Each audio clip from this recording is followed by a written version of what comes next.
Network is here. Hold no punch! I'm real revolutionary right now. Support this man, Black media. He makes sure that our stories are told. Thank you for being the voice of Black America, Roland. Stay black. I love y'all. All momentum we have now, we have to keep this going. The video looks phenomenal. See, there's a difference between Black Star Network and Black-owned media and something like CNN. You can't be Black-owned media and be scared. It's time to be smart. Bring your eyeballs home. You dig?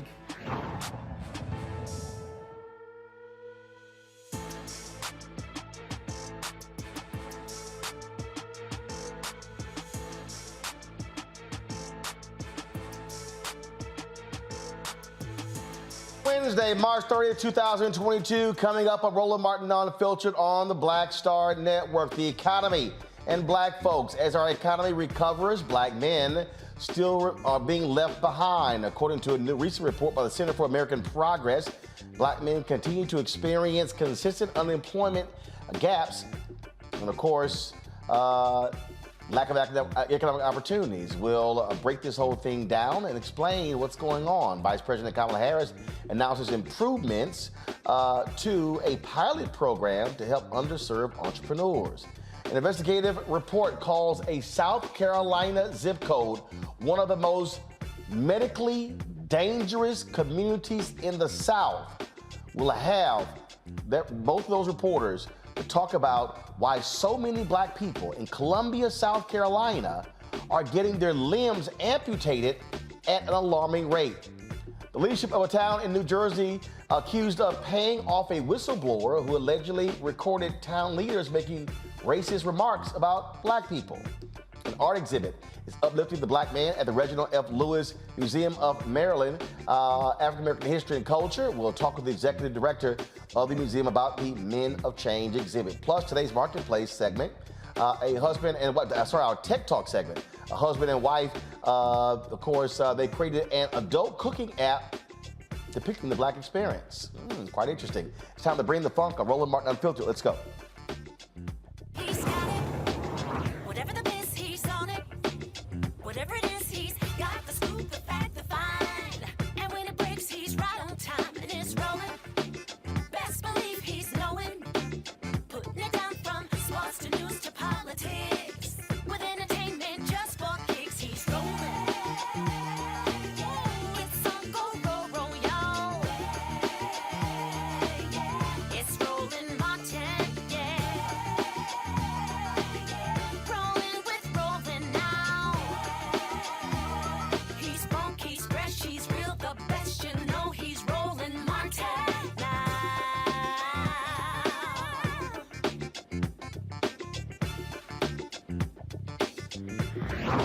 Martin. The Center for American Progress recently released a report confirming that discrimination negatively affects black men despite claims of national economic recovery. Unemployment for black men, folks, is at 6.4%. That's double that of white men at 3%. Yeah, more than 400,000 black men would be employed monthly if they had the same unemployment rates as white men. Last year, 1 in 5 black men worked frontline jobs, exposing their families to COVID. Let's talk about this with Rose Kalar, Associate Director, Rapid Response and Analysis for the Center for American Progress, based in D.C. Rose, glad to have you here. And so, okay, so we have this gap. We know historically we have had this gap. And so the question is, how do policymakers address it, especially when you have a lot of people, namely Republicans, who say, oh no, systemic racism, it doesn't exist.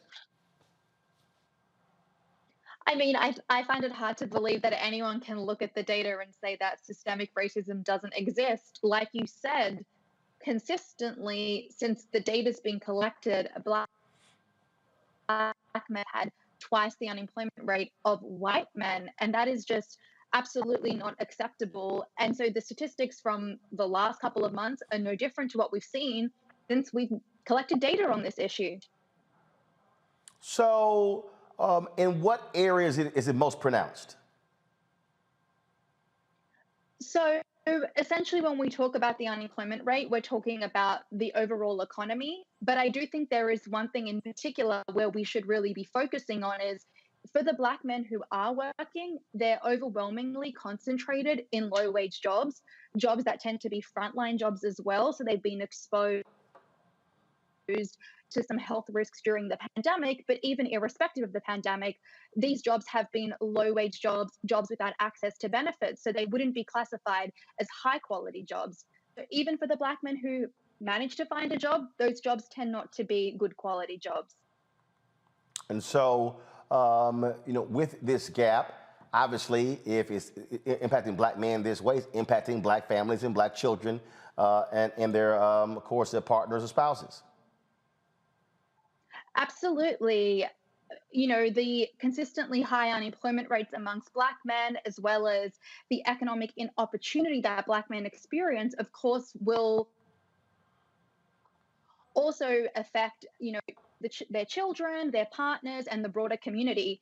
Also, it's very important to note that Black women also experience economic insecurity as well as disproportionate higher unemployment rates as well in the labor market too. So it's just not something that affects Black men, it also affects Black women, and taken together, this has really catastrophic impacts for the Black community. This is one of the things that I often talk about with Reverend Dr. William Barber in the Poor People's Campaign, why they are pressing President Biden and Congress to deal with the impact of the working poor, and this is really in line with their work.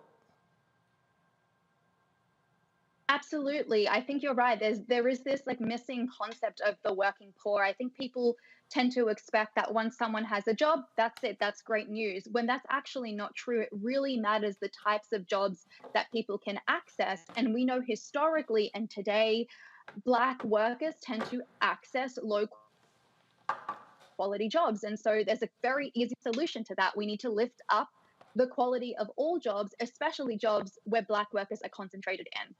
And one of the things that we've constantly talked about, that part of the issue is how this country has shifted really to so much with jobs that are driven by technology or finance. Very few people are really working with their hands. When you begin to talk about industrial jobs, what also plays into this is when Black men and Black people are shut out of trade unions and not being able to get those kind of jobs as well. We're about to spend $660 billion with the infrastructure bill, and I specifically have said to Secretary of Transportation Pete Buttigieg, said again today to the Senate Democratic leadership when they had an African American media roundtable that they've got to ensure that those billions also go to Black businesses who are more than likely going to employ Black people. That's absolutely correct. We have to very much diversify the makeup of high quality jobs that exist today. There is money out there for workforce development strategies that are intended to make sure that Black men and Black women can access some of these jobs. And I think that is such a crucial thing to not forget. It's not just about lifting the quality of low wage jobs. It's also about making sure Black men and Black women can access jobs that we already know are high quality jobs. And those are basically going to be the jobs of the future. All right, Rose Kalar, the Center for American Progress, we certainly appreciate you joining us. Thank you so very much. Thank you. I want to bring my panel, A. Scott Bolden, former chair, National Bar Association Political Action Committee, Robert Patillo, Executive Director of the Rainbow Push Coalition Peachtree Street Project, Monique Presley, Legal Analyst, Crisis Manager. Glad to have all three of you here. I'll start with you, Robert, on this issue. We're talking about economics of Black men. Look, this is what the Rainbow Push, Reverend Jackson has long dealt with. When you talk about well-paid jobs, again, today, this morning, you had about 15 or 20 Democratic senators who met with about 20 or so Black journalists and members of the Black-owned media. And, folks were talking about voting rights. They were talking about, other different issues. I was like, let's get to the money. Mm-hmm. At the end of the day, let's deal with the money. And when we began to challenge folks on the money, yesterday, President Joe Biden, they put forth their defense budget, $31 billion more than what the Department of Defense got last year. This is what Reverend Barber's also been saying. I'm sorry, didn't we just do a 10-year defense bill? that we're to get about $700 billion a year? I mean, at what point are we going to recognize that if you do not deal with your workers, then you're not going to have a country to defend? Well, Ronald, you're right. And even Dr. King said the next struggle in the civil rights movement is the struggle for economic justice and economic opportunity. It's not enough simply to take the boot of Jim Crow off the necks of the African American community. We have to lift them up economically in order to be able to compete in this 21st century. And to your point about the defense spending bill, it went from $765 billion that they passed last week. Now it's going to be $813 billion next year. With that, we have to remember that if you take in the real cost and real contracting expenses, we're looking at over $1 trillion in defense spending. This is multinational money laundering. That's what they're doing. You give Ukraine $14 billion, you tell them they can only buy weapons from America, and then you funnel that money back to the American companies, Lockheed Martin, Raytheon, Boeing, so on and so forth, and then you ask the taxpayer for more money to do the whole thing again. So you are encouraging perpetual war, and the only ways that African Americans benefit from this is by being servicemen and women. What we have to do is create the pipelines to economic opportunity, create those causeways, because even we're going to talk about the NFL issue later on. It's about having that pipeline from elementary school into the C-suite, elementary school, high school, not simply into vocational education. But I want my share of those military contracting dollars. Why aren't HBCUs being cut in to the research and development dollars that DARPA is putting out there that are going to MIT and Stanford and many of these other institutions? What do we need to do to make sure that African Americans can get into leadership positions in federal programs? Many of these six-figure jobs that are out there, that if you look at the people making those, they're almost predominantly or almost totally not African American. So there are various ways that the federal government can address these issues. One is to address the educational issues at the K through 12 level that are not preparing students to compete for the jobs of the future. And also we have to address the prison industrial complex, where we're jailing more black men than we're spending more money to jail black men than we're spending to educate them. So we need a holistic approach across the board. And until somebody takes this bull by the horns and really makes it a priority issue, then we're going to continue to spin our wheels going forward. It always amazes me, Scott, when the issue of the Pentagon and the budget comes up. No one ever says, how are we going to pay for it? Can we get a CBO score on that? No, it's like, okay, sure. How many more billions? Yet when you begin to talk about people, American workers, the working poor, I don't really know if we can afford that. Well, the idea for Republicans and Democrats when it comes to the safety and security of America is rooted in the fact that the more money we give the military, the more we will be training black, white, yellow, and brown folks who are in the military a skill set, and that justifies arguably not only our American security and personal safety, but also you can join the military and be trained. But there's another issue here, and I don't think we're going to disagree, is that when we talk about these numbers of black men being less employed or employable than white men, then you can't talk about that gap without talking about dollars to be spent on jobs, job training, entrepreneurship training, so that our community of black men and our communities of color are prepared. We take away the excuse that why we aren't hireable by saying not only are we trained and tested, we're ready, we need that opportunity. Because our critics will always say, well, most of your community are either in jail or untrained or dropped out of school and what have you. We got to take that negative narrative away. And no matter what systemic racism says, we still got to be prepared. If we're part of the least lost and left out, we still have to be prepared. And counseling our young men to stay prepared, no matter how difficult it gets, ought to have dollars behind it. You know, it's always interesting, Monique, when I start talking about the money. And I'll have black folks, why you always bringing that stuff up? This is America.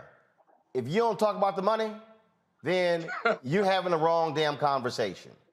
And when we're talking about this underemployment of black men, the underemployment of black men and black women and black youth has a direct impact on one of the reasons why we're broke, we're poor, why we can't be able to afford homes, send our kids to schools.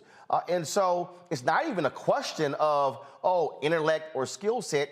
It's literally being still frozen out of sectors that exist. And so there has to be a completely a different view, frankly, in this country in terms of how we are going to employ people and deal with wages. There's so many, when we talk about outsourcing, things along those lines. You know, I've said for years, we made a grave mistake when we got rid of technical training out of our school system, because what that did was it limited the opportunities of people who may not go to a 4-year institution, who may not go to a 2-year institution, but can still be able to get a very good job, be able to raise their family, be able to buy goods and services, get a home, and send their kids to college. That's really how we were able to grow the black middle class, looking at those manufacturing jobs, even during the period of Jim Crow. The types of questions that you are asking are the ones that we have been conditioned to not ask. We are supposed to be grateful for whatever it is we get. If we have a job, we're supposed to be grateful for the job. We're not supposed to demand more pay, let alone equal pay. If we have an opportunity to own houses, we're not supposed to complain about redlining. We're not supposed to complain about the manner in which our school districts are in the areas where we have housing. If we are being disproportionately mistreated in any area, then the whole notion that has been ingrained in generations until we got to this one is a false sense of gratitude, where because we had nothing, we are supposed to be thankful.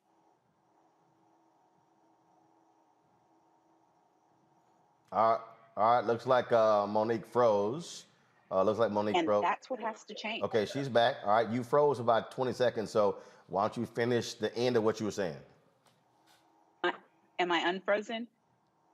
Huh? Am I unfrozen? You're unfrozen. Go ahead. Oh, great. I was saying the whole notion of us being offered something that is subpar, the notion of us being given something that is not equitable, that is not fair, but we're supposed to be grateful for it. That is conditioning over time. And that is the very thing, as you just said, when you ask about the money, people get uncomfortable because they don't want us to get frozen out of an entire system. When for real, the only way we get more is if we demand it. And everybody knows that. Well, again, let's just be real clear. I will always talk about the money, because that's one of the things we don't talk enough about. And so hopefully, folks, you're going to be joining us on June 18th. We will be in the nation's capital, standing with the Poor People's Campaign, Repairs of the Breach, Reverend Dr. William Barber, for their big event on that particular day, driving that economic agenda. That will be, of course, on June 18th. We'll be broadcasting it live on that day as well. So, folks, coming up next, we're going to talk about this disturbing story out of South Carolina, where the number of black people who are losing their limbs when they really shouldn't be. What's going on in that particular state and the health care of our folks? We'll be discussing that next with two reporters who actually wrote this story, which is actually really a shocking and stunning story. Also, folks, don't forget, we want you to support us. Download the Black Star Network app on all available platforms: Apple phone, Android phone, Apple TV, Android TV, Roku, Amazon Fire, Xbox One, Samsung Smart TV. You can also support us at our Bring the Funk fan club. Every dollar you give goes to support this show.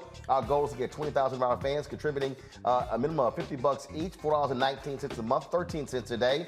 And that, of course, allows us to be able to cover the stories all across this country, especially with the election season coming up. A lot of you who do not like technology, y'all old school, we got you.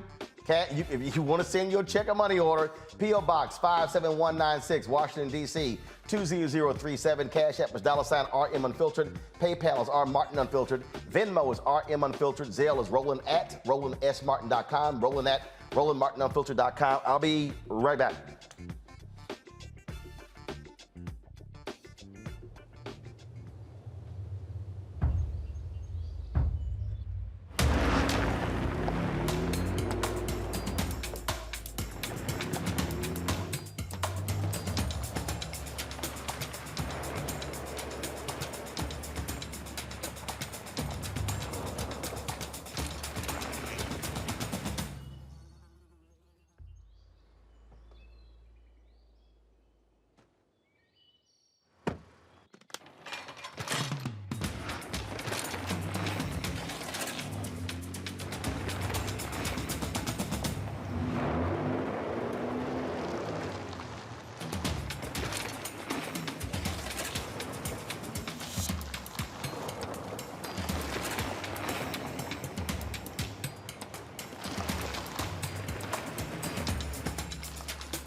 Now, did you ever want to do a soap opera? I did it before on Another World. I did it years ago. With Joe Morton, Morgan Freeman, called Another World. It's defunct now, but that's how I started in TV. My first job. My very first TV job. Joe Morton and Morgan Freeman were on a soap opera? Together. Yes, I know. Oh, I loved it. I played a prostitute. I was real raw. My name was Lily Mason. I was a hoe on Tuesday, and then I owned the town 2 weeks later. That's how they do you. Right, that's how soap opera. You evolve, yeah. Right. So now I'm on this, but I'm rich right from Jump Street. So I'm loving it.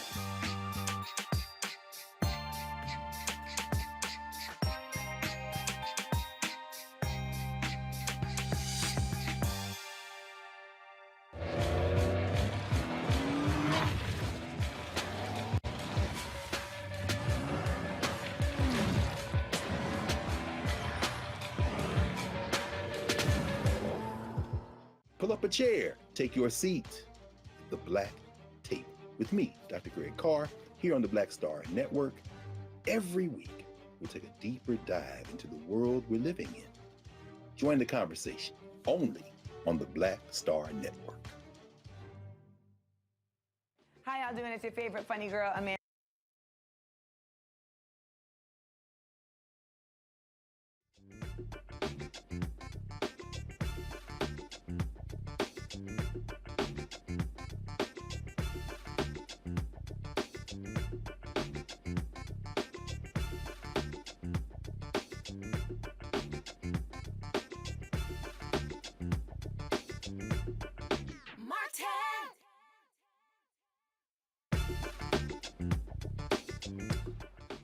A South Carolina zip code is listed as one of the most medically dangerous communities in the Deep South as diabetic amputations continue to rise across the nation. Look at this map here, folks. Approximately 10 of every 10,000 residents in the 29208 zip code received a lower limb amputation due to damage from diabetes between 2016 and 2020.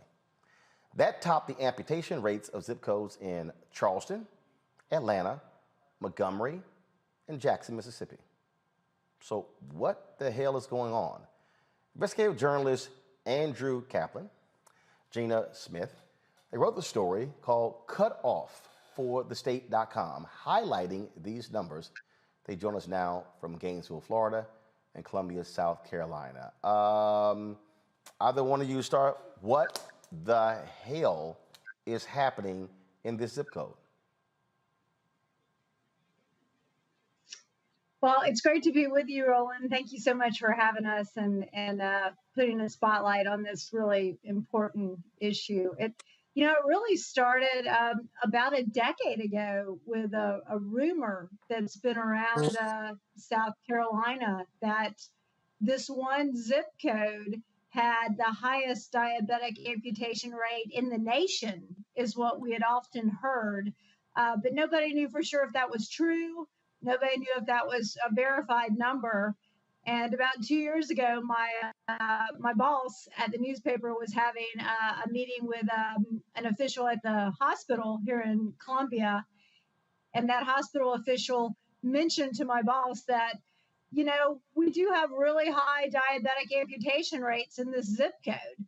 And so my boss came back to the office and said, we really need to look into this. What is going on and why? And so that started us on our journey. It took us about 2 years to crunch the data and to really work on this story to highlight the health disparities and the problems that are happening in 29203. Wait. It took y'all 2 years, Andrew? Yes, there was actually many hands on this one. I know I spent probably a year of my life in Columbia just crunching the numbers and trying to figure out what the issues were. It started before me, as Gina stated. This was an idea that started a few years ago. We had some reporters that were digging on the issue then, and then it's not easily accessible data. And the surgeons that we spoke to, when we brought up the issue to them as well. They tried to find the data, and it's just not easily accessible. Here's one of the things, Gina, that people don't understand, and I'm always trying to explain to people this. I love these people who hit me on Twitter and they hit me on social media. You should investigate this. And I keep telling them, do you have any idea what investigative journalism is? And one of the problems that we have right now in this country, as in terms of where we are in media, the massive cutbacks have prevented many newspapers and digital outlets from having real investigative journalism because of the time it takes to be able to do these stories here. You talked about having to crunch the numbers. So what was it? Were they not gathered in one place? Were they being mislabeled? What really was the biggest reason why you had to go through this maze to determine exactly what was going on? Well, there's these codes, right? There's codes for every procedure. So it's a matter of getting the accurate code and sending it to the correct agency within each state, really, to get it, and then double checking their numbers with other numbers. So one issue that we had several times was that we were given numbers that or a data set that was incomplete, or one was astronomical compared to another one. So you really have to clean it up and then basically go back to them and check, saying, hey, are you sure that you're not counting patients multiple times? Maybe they lose 2 toes, right? So it's not 2 patients, it's 1 patient. So we wanted to make sure that we got individuals counted. It's just a lot of that, really. And going through states and filing records requests, and it's very time consuming. So Gina, I'm trying to understand why the amputations, because what your story lays out is that you don't have the same number of amputations elsewhere. Is it healthcare? Is it just easier just to go ahead and get these people in and out? Yeah, what our story found was this one zip code. It's just a layering effect of problems that you see in a lot of communities across the United States, particularly communities where a lot of people of color are living. This is an area that is a food desert. It is a very big zip code where you have nearly 41,000 people live. There are 4 grocery stores in that entire zip code, Roland. And those 4, 2 of them might as well not exist because they're tucked in the northeast corner of the zip code. So a lot of residents, a lot of the residents rely on public transportation. They can't access those grocery stores very easily. So access to produce is very difficult for so many residents. It's things like there aren't that many primary care physicians working in this zip code. So if you're a diabetic, you don't have access to physicians to help you manage your disease. You may not even have an access to a physician to even know that you're diabetic. It's things like South Carolina is one of a handful of states that refused to expand Medicaid under the Affordable Care Act about a decade ago. In fact, South Carolina instead chose to make some cuts during the Great Recession. And one of the cuts they made, they decided to cut visits to podiatrists. So lots of folks who need to go to podiatrists to help them look and their legs, they don't have access to podiatrists. Now, South Carolina has recently added those visits back. But, for many years, if you were, a Medicaid recipient, you could not go to see a podiatrist in South Carolina.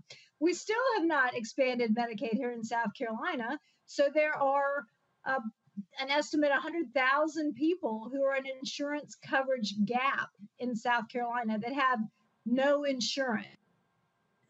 Who knows how many of those folks are diabetics who are in danger of getting amputations?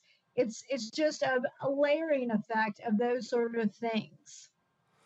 That right there, Andrew, I think shows, and people need to understand, I always say on this show why elections matter. And the shameful Republican leaders in South Carolina, what they did. And we're talking about a state that already gets a significant amount of money of its budget from the federal government. And if you're unwilling to take care of people, then if you're amputating folks, now their lives are becoming even harder and even more difficult. So you're just sitting here going, what the hell? What did the politicians say when y'all reached out to them, the state leaders in South Carolina, with these numbers? Did they even care? I will say we try to steer clear of a lot of the politicians in this story, but there were some in particular that represent 29203 that are aware of the statistics and are doing work in communities. One in particular is a member of the Antioch Baptist Church, which has a senior program where they try to educate people on healthier eating habits and exercise, and they bring nutritionists in there. Sadly, this representative told me that they actually had one of their members actually die shortly after an amputation. So some of them, at least in the 29203 area, are very aware of it, and they're trying to. But I think limited resources, and the one thing that we kept hearing over and over is just the need for more partnerships, more people to do it. It's one group can't solve this problem alone. And so, well, again, I would hope policymakers actually will say something. I'm going to go to each one of my panelists, give them an opportunity to ask a question. I'll start with A. Scott Bolden. Hi, thank you for your study. My whole family has had type 2 diabetes, and my brother-in-law has it now. And I think you're right about the continuum of issues, whether it's lack of access to health care, not dieting the right way, having a healthy diet, living in a food desert. What's the solution, though, in this area? Because I've read most of your report. It's excellent reporting. It does a good job at laying out all the factors that contribute to these high number of amputees, including within 5 years of you getting an amputation, you're likely to die. If you don't take care of your diet and you don't have access to health care and you don't manage that diabetes, it's a killer disease. It's not a silent killer. It takes time, but it'll get there. But neuropathy, for example, which is a symptom, if you don't feel that limb and you get cut or you get bit by a spider, for example, that can be a major health issue because you don't get it addressed. And so what are the answers to changing this high amputee ratio in this South Carolina community? And have you shared those recommendations with health experts as well as elected officials? I would say, yeah, wonderful question. And I would say two things. Number one, vascular surgeons. We absolutely need more vascular surgeons who can revascularize legs and save limbs versus amputating. And one of our primary sources in this story is a man named Dr. Dan Clare, who started the vascular surgery program at Prisma Hospital, the hospital in the zip code. And something he said that was just astounding to me, that he even said it to us on the record, because y'all know doctors don't usually like to tattle on other doctors, right? Right off the bat, Dr. Clare told us when he arrived in Columbia, South Carolina in 2016, he was amazed at how few doctors in the area could do revascularization procedures. that he was meeting with general surgeons and others who were doing amputations when they could be revascularizing Yeah. legs. Yep. Andrew and I have often talked about how sad that people were losing limbs who could have had their limbs, their mobility, and their lives saved. One of the solutions is, how do we get more vascular surgeons to this area? The hospital, to their credit, is very much dedicated to recruiting more vascular surgeons. They were on a good roll. They're currently down to just 2. So there's some work to be done there, and I know they really are dedicated to doing that. The second thing that the hospital is also really leading the effort on is really grassroots, starting in the community. It's educating about the dangers of diabetes. It's doing screenings in churches in between services, right? They're working in elementary schools, doing curriculum about nutrition and providing support at home. They've been working with the city to find out, why don't seniors exercise more in 29203. One of the things they've discovered from talking to seniors is that there are a lot of stray dogs that were keeping a lot of seniors from getting out and exercising. And so that's led to some additional animal control efforts to get those dogs out of there, and so seniors can enjoy their afternoon walks. So there is a belief right now that there needs to be more of that, but the hospital says we cannot do this alone. We need more entities to hold hands and to join the fight, so we can stop this crisis. Next question, Monique. What involvement has there been on the federal level, and is there anything specifically that they could do in addition to the things that you mentioned that can be done on the state and the regional level?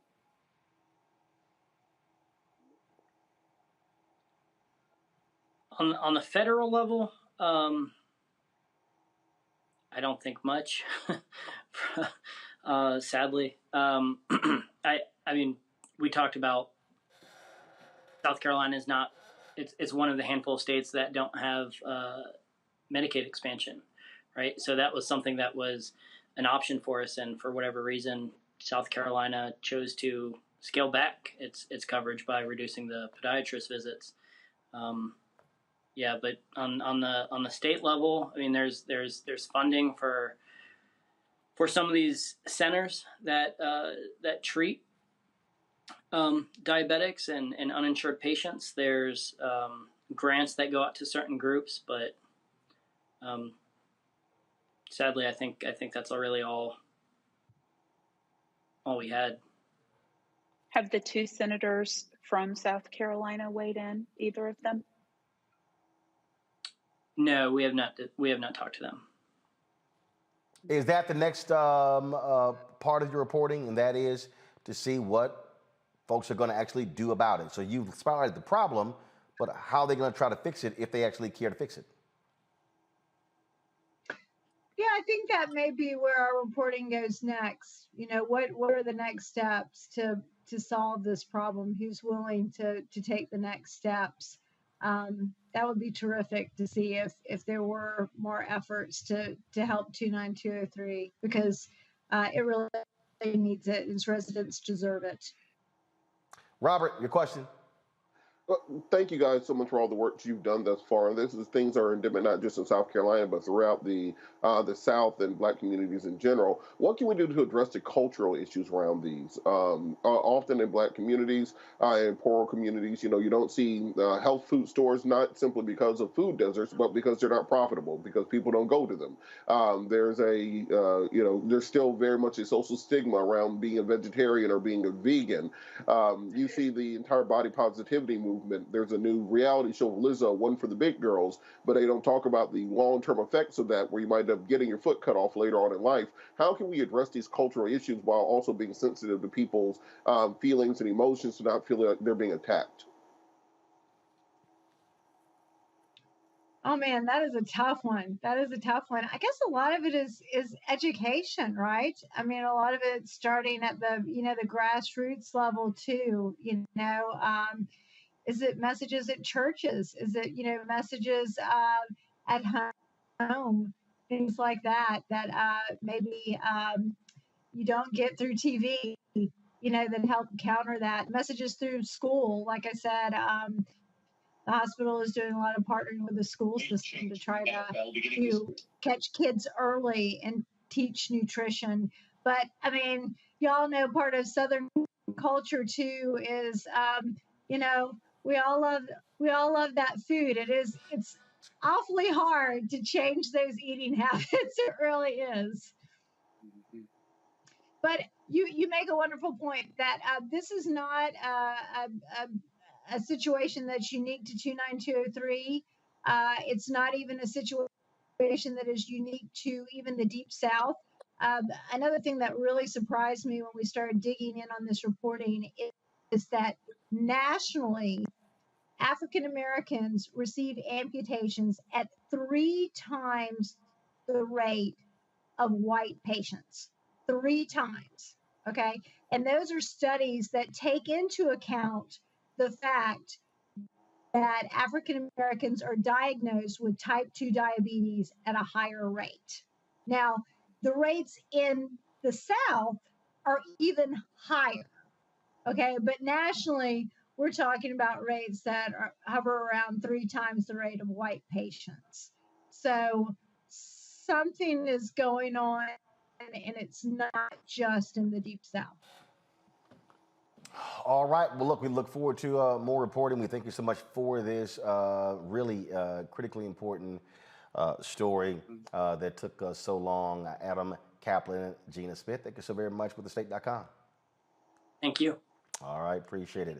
All right, folks, I got to go to a break. When we come back, more on Roland Martin Unfiltered. We'll talk about Vice President Kamala Harris and the issue of resources for Black entrepreneurs. We'll talk about that and a number of other stories as well. Don't forget, folks, if you want to support us in what we do, please join our Bring the Funk fan club, where every dollar you give goes to support what we do. We've got a lot of people here. Pamela wrote us, congratulations, Black Star Network. I love what you're doing. Keep showing us who we are and what we should be. I certainly appreciate. That's a great note right there. Let's see right here. Let's see here. Thanks for all you're doing and all you accomplish. I'm happy for you. And also, I'm in the U.S. military. Please keep up the good work. So, Greg, I appreciate that, Greg. And we also thank you for your service. Let's see right here. Now, none of these notes are from Scott Bolton, so just want to let y'all know that.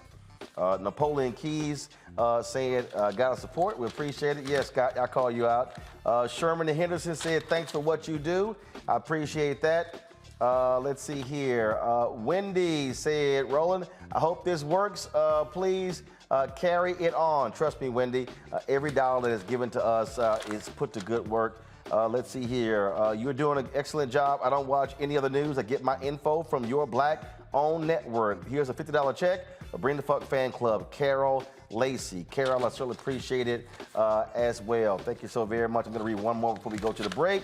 And let's see, Yolanda Spencer, it is my pleasure to support what you're doing. Keep on doing what you're doing. Yolanda, we certainly are going to do that. So, folks, if you want to support us in what we do, of course, send us a check or a money order to P.O. Box 57196, Washington, D.C. 20037. Cash App is $RM Unfiltered. PayPal is R Martin Unfiltered. Venmo is RM Unfiltered. Zelle is Roland at RolandSMartin.com. Roland at RolandMartinUnfiltered.com. Ben Isom, you get a shout out. You have given to us during the show. Jacaro Bailey, you get a shout out as well. Let's see here. Scrolling down, looking for other names that have come in to give folks a shout out. That's how we do it. So if you give during the show, I'll give you a shout out, no delay. And of course, all names go on the scroll on every Friday that we show everyone. Avery Whitley, thank you so very much as well. And let's see here, I'm gonna read one more Let me go. Let's see who comes up. So you gotta see. I get emails, y'all, every time someone gives on any of the platforms, so I get a notice. Paul Lee, thank you so very much as well, folks. I'll be right back on Roland Martin Unfiltered on the Black Star Network.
On the next A Balanced Life, as we grind down to the end of another long winter, it's easy to slip out of balance and into the foggy doldrums. On the next A Balanced Life, ways to push through the gray days until the warm days of spring arrive. Join me, Dr. Jackie, on A Balanced Life on Black Star Network.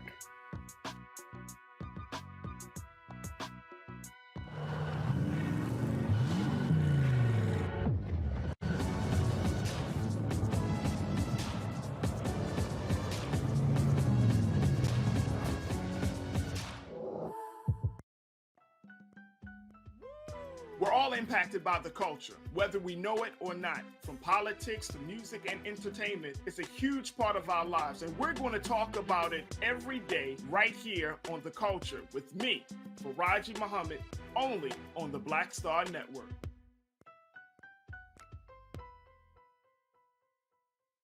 What's going on? This is Tobias Trevelyan.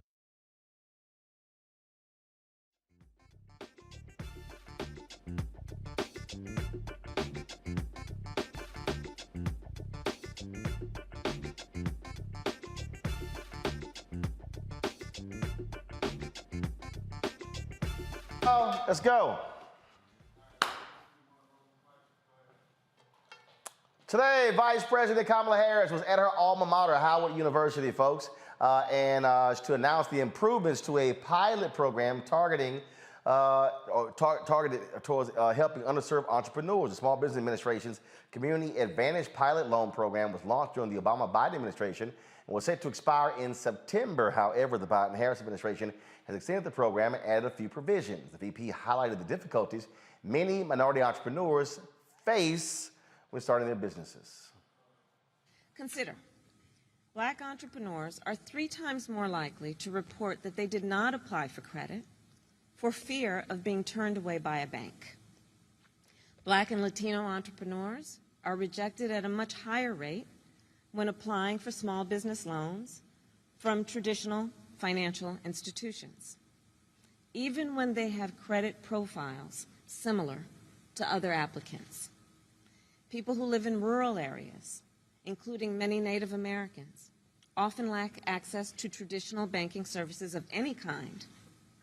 And many Asian American business owners, in particular immigrant business owners, face language barriers that limit their opportunity and ability to access capital and banking services. And let us acknowledge that when we think of the importance, the relevance, and the strength of traditional banks, we must also acknowledge that they've not always necessarily seen the vision of small business owners who are women, small business owners of color, rural small business owners, and small business owners who serve low-income communities. All right, folks, let's break down what some of these improvements are. Of course, as we said, they're extending the pilot program, they're lifting the 4-year lender moratorium, increasing the maximum loan size. Also, removing various restrictions. It's going to last through September 2024. This is going to provide more certainty for the Community Advantage Program, which was set to end in September of this year. And so that's obviously critically important. The SBA, this will enable the SBA to grow its lender network, opening up a critical capital program to more mission-based lenders across the country, increasing the maximum loan size, as I said. The expanded number of lenders will be allowed to access the SBA's 7 government guaranteed loan programs at lending levels up to $350,000, which represents an increase over the current $250,000, also removing the restrictions that can keep individuals with criminal backgrounds from accessing the Community Advantage Program. All this is important. This is the kind of stuff, Robert, that we talk about when we talk about access to capital. It's access to capital, access to capital. And this is how or where the federal government can actually make it easier by providing this money to community development financial institutions. You're absolutely correct. I think that this is part of the issue that we need to be addressing. One, on the issue of education, to ensure that small business owners have the proper information to know where to go, where to turn, to have access to these things, and then also putting the financial house in order to help small mom and pop businesses grow into larger businesses. You know, we all know somebody who's selling fish plates out of the kitchen right now. Well, imagine we could hook those people up with financial planners, get them the proper loans, get them the education needed to grow that into a food truck, grow that into a standalone restaurant, and then grow that into a franchise. That's how you take a hobby. That's how you take something that you're passionate about and turn it into an industry. And that's how we address those numbers we talked about in the first segment today of unemployment. Well, then you become the employer for your community, and you can help rebuild the economic base of your neighborhood. And see, that's the thing I'm talking about, Monique. When, like literally today, as I said, we were in that session with those Democratic United States senators. I said, look, this is real simple. If Black-owned businesses, if we're getting the access to capital, if we're getting the dollars, then we are in a position to actually hire people. Right before I asked the question, I sent a text message to Ron Busby with the U.S. Black Chambers, Inc., and make a note, get Ron on the show tomorrow. I sent him a note, and this is what he hit me back, which it actually pissed me off. And of course, you know, I had no problem raising it in the meeting. They should know by now I'm gonna talk about the money. And this is what he said. He said that across the federal government, Black-owned businesses were getting 1.67% of the government spend. 1.67%. I raised the point.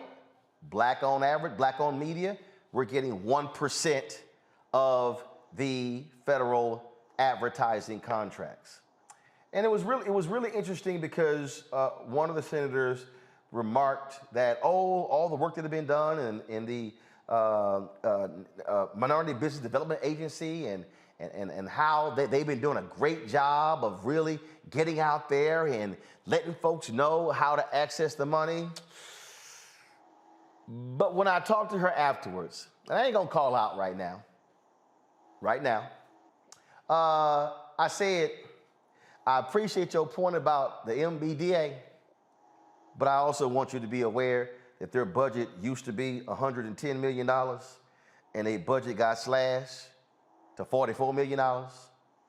So you telling me how great they're doing when they're now having to do it with more than half of their budget cut does not bode well for your argument about how great and wonderful they are doing.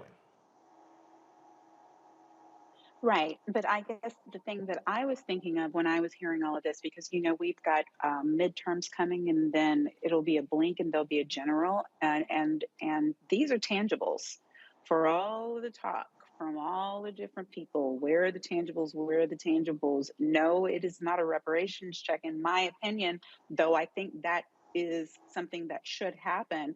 A single check is one thing. An opportunity to do the things that Robert just talked about, where you are growing a business that makes for generational wealth, is a whole entirely different thing. And make no mistake about it, the Republican Party that is supposed to be in favor of businesses, not just big corporations, but supporting small businesses and supporting the middle class through business endeavors, this doesn't happen and did not happen under the prior administration. So I just want people to pay attention.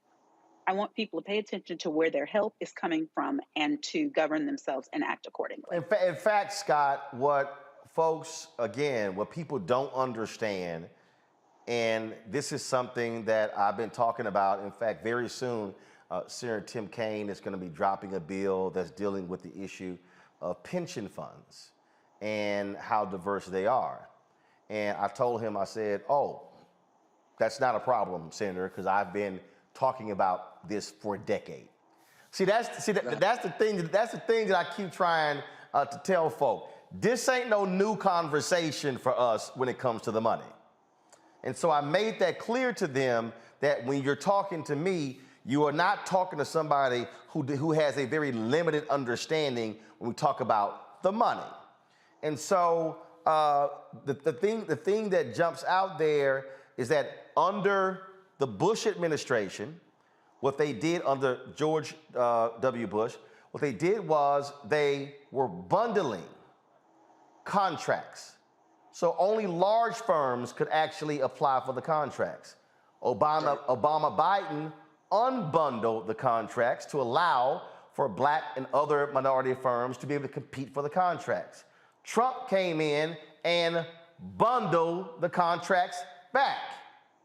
And so Biden-Harris is now trying to unbundle the contracts. And so for the people who are watching, the people who are listening, I need them to understand. You can holler reparations all day. You can holler tangibles. You can holler the Black agenda. But here's the piece. You cannot talk about how do we as African Americans fund our own politicians if you don't have the money to fund them. You cannot talk about how do we take control of our HBCUs and how do we sit here and the money if you don't have the money to be able to give. You cannot talk about what our civil rights groups, how they should be fighting for Black people and nobody else if we do not have the capital to be able to fund our own institutions. When we gave the paid internship, North Carolina A&T student on Monday, we're going to be giving 3 more. That doesn't happen if we don't have the resources to actually do it. Scott there, or is his Scott needs some more resources to get better Wi-Fi. So Robert, speak to that point because, again, it's hard for a lot of people to get that, to understand what we're talking about. If you do not confront folk over the money, the existing money being spent, you're wasting your time. Well, look, Roland, that's what people have to understand. Your first day of political science class in college, during orientation, they tell you politics is the question of who gets what when. And once you get to grad school, they'll say how and why. But on that question of who gets what when, we're talking about a country in the United States of America. Our national GDP is $20.7 trillion.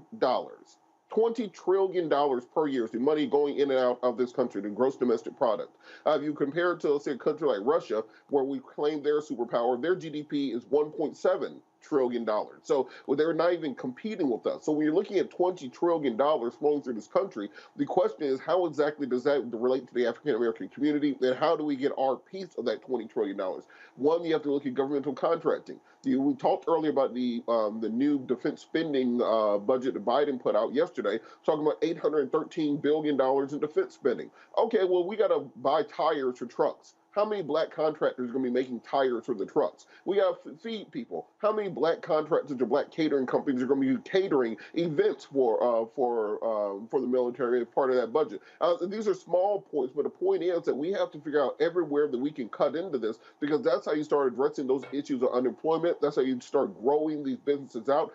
Every big business you see today started as a small business at some point in time, and that initial capital, that initial contract sometimes, and what it takes to boost them to that next level. So we have to be in those rooms fighting for every penny that we can get. Yes, a long-term goal of reparations is great, but we can't ignore the forest for the trees, because we have to make sure we're getting what we can now while we're building towards a more macro goal.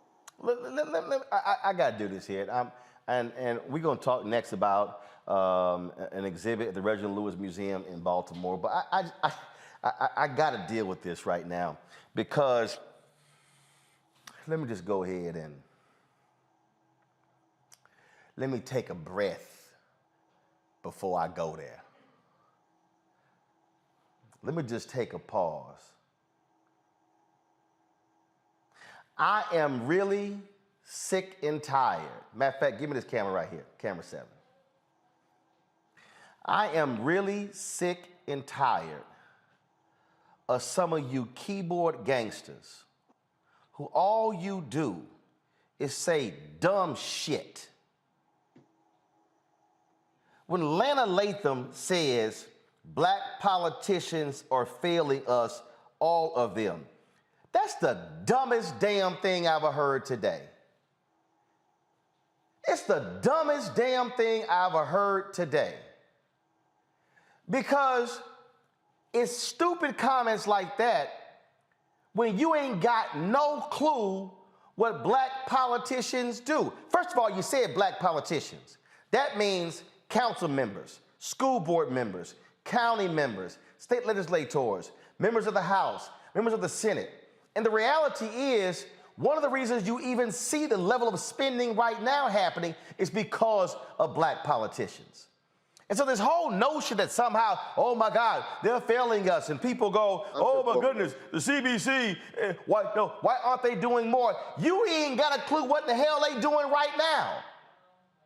Matter of fact, most of y'all, let's just be real clear, a lot of folk, you don't even know who the hell represents you.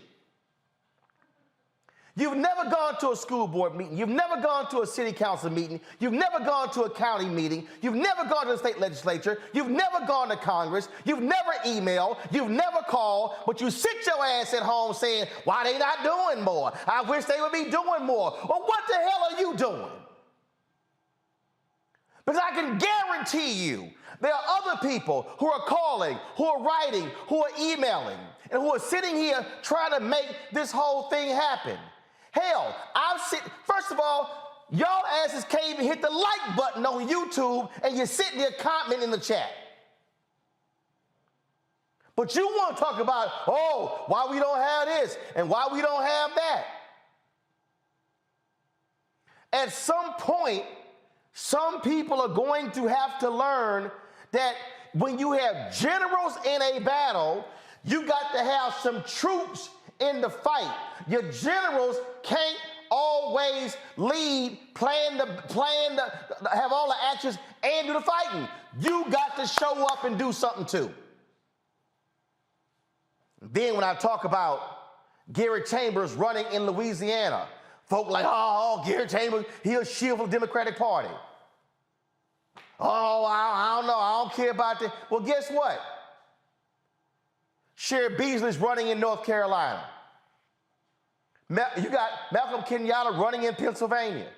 You got Mandela Barnes running in Wisconsin. Charles Booker, who's running in Kentucky. Val Demings running in Florida. All of them black. So what you doing? Okay, you can't give to their campaign. Can you call somebody? Can you volunteer for a phone bank? Can you put some signs up? What you can do? What you gonna do? Or all you're going to do is sit your ass down on YouTube, on Facebook, on Instagram, on TikTok, on Snapchat, on Tumblr, and go, I don't know, well, they not doing anything. No, they ain't how we roll. Sometimes you got to get checked when it comes to what's going on. And the fact of the matter is, we should be pushing to do more. But don't sit here and say somebody failing when you ain't even said what the hell you've done. I was watching a movie with Charles Dutton and Omar Epps and Meg Ryan, and it just happened to be on. And Meg Ryan went out and recruited Charles Dutton to train, who was a famous trainer, to train Omar Epps, who was raw. And Epps is real cocky, and he said, no disrespect, but man, what have you done? Who have you trained? What have you won? And then Dutton said, you first. And all Omar Epps' character do was just turn his head away because he had no resume. So for all y'all saying, what's somebody else doing? I say to you, you first. What have you done? I'm going to break. We come back, we're going to talk about a new exhibit at the Reginald Lewis Museum in Baltimore. I'll be back in a moment on the Roland Martin Unfiltered, the Black Star Network.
I'm Deborah Owens. On the next Get Wealthy, meet Dr. Stacy McCoy, whose American dream became a nightmare because of student loan debt.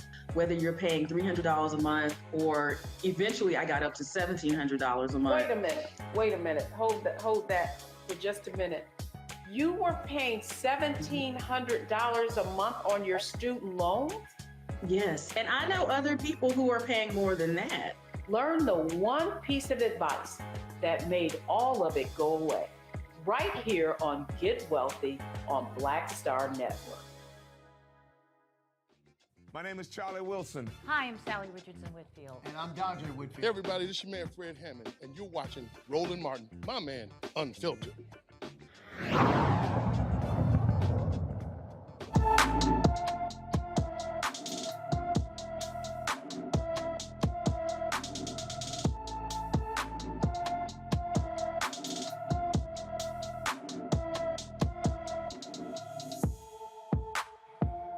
All right, folks, our Black and Missing for the day is young brother from Ashland, Wisconsin, Christopher Goopser, weighs 5'8", is 145 pounds with brown hair and brown eyes, has been missing from that particular city. Do this here. Call the Taylor County, Wisconsin Sheriff's Department. 715-748-2200. It's 715-748-2200. All right, folks, black men, of course, get subjected to dangerous and potentially deadly situations. We told you various stories about that. But what about showcasing what black men, the power of black men? Well, there's a new exhibit called Men of Change, Power, Triumph, and the Truth at the Reginald F. Lewis Museum of Maryland African American History and Culture in Baltimore. Now, first and foremost, if you don't know who Reginald Lewis is, you need to know who Reginald Lewis is. He really was one of the most brilliant businessmen we've ever had, who's the first African American lead a nearly $1 billion leveraged buyout of the TLC Beatrice Company. Unfortunately, he died way too soon of a brain cancer, a brain tumor. Certainly a sad story. I've had the opportunity to MC various events for the foundation, his wife Loida and his children as well.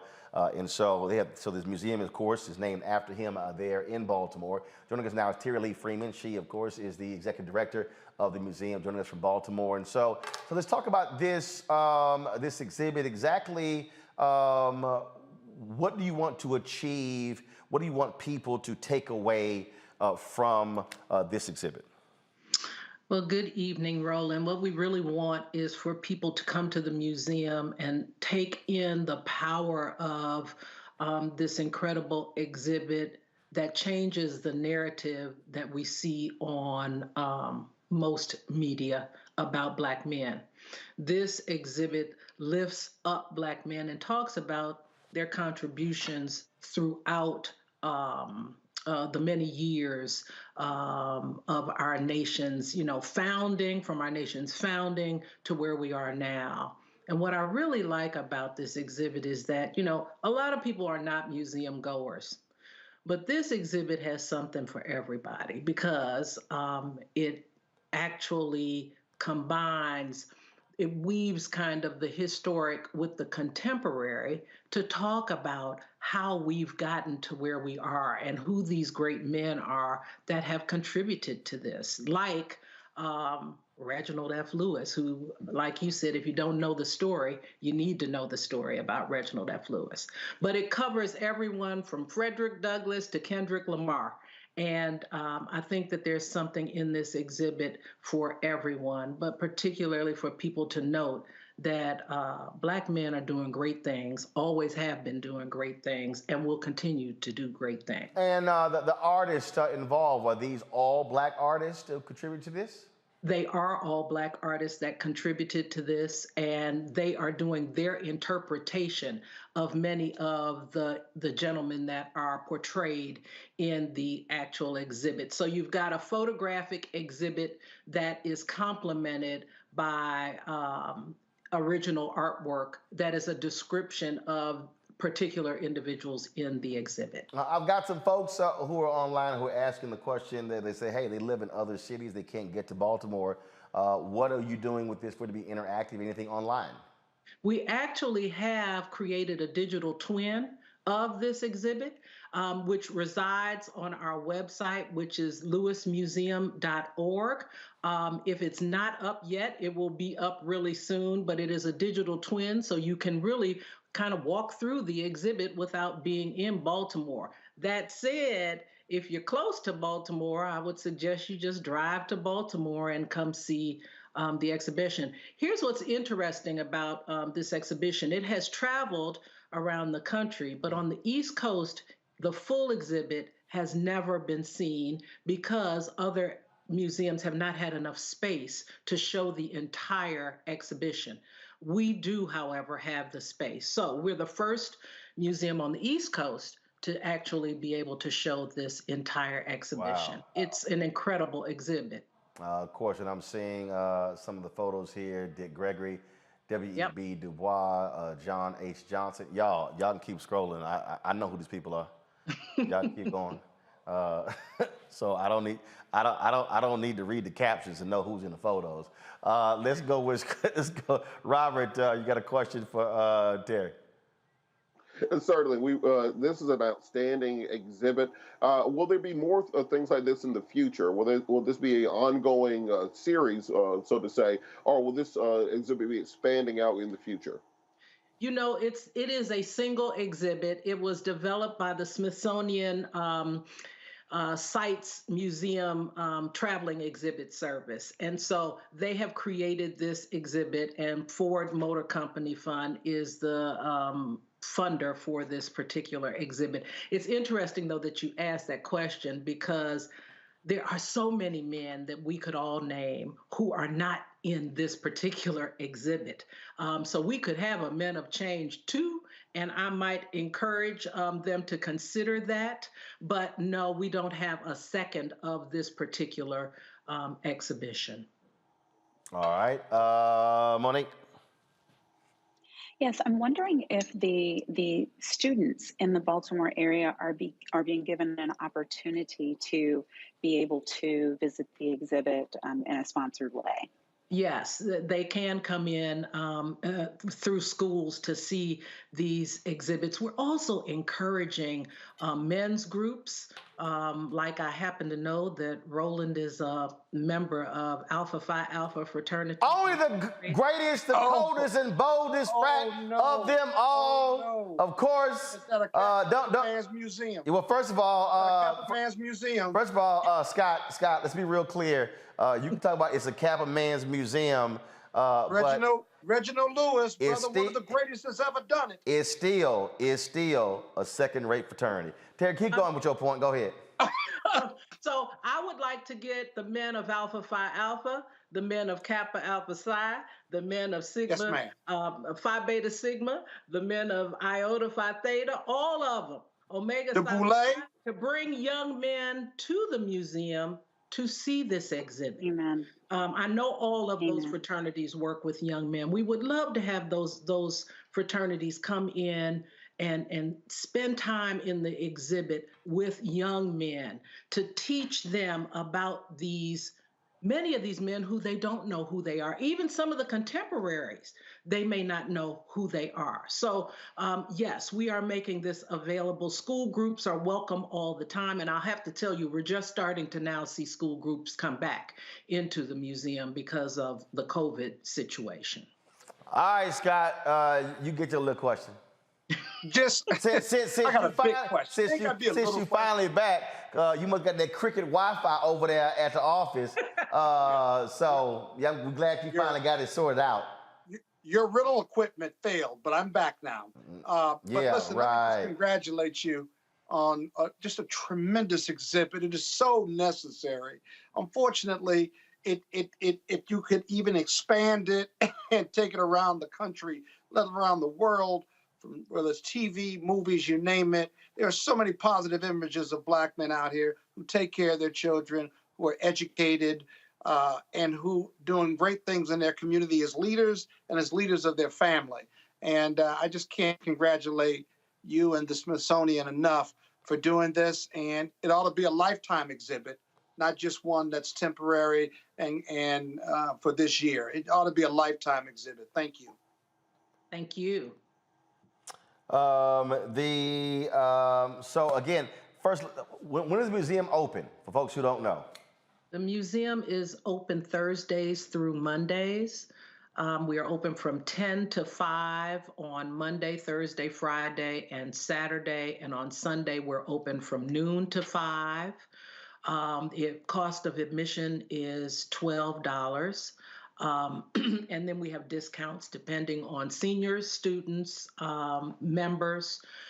And that fee, you get to see this particular exhibit as well as our permanent exhibition, which is a history exhibit about African Americans in the state of Maryland and what they have done to help Maryland get to the point where we are now.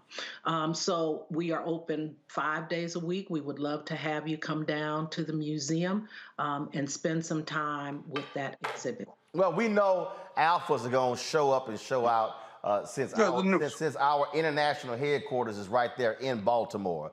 So what's the name on the museum? I'm sorry. What's the name on the museum? Yeah, but you need patrons. What's the name on the museum? It is the African American Museum. Beatrice Fruit.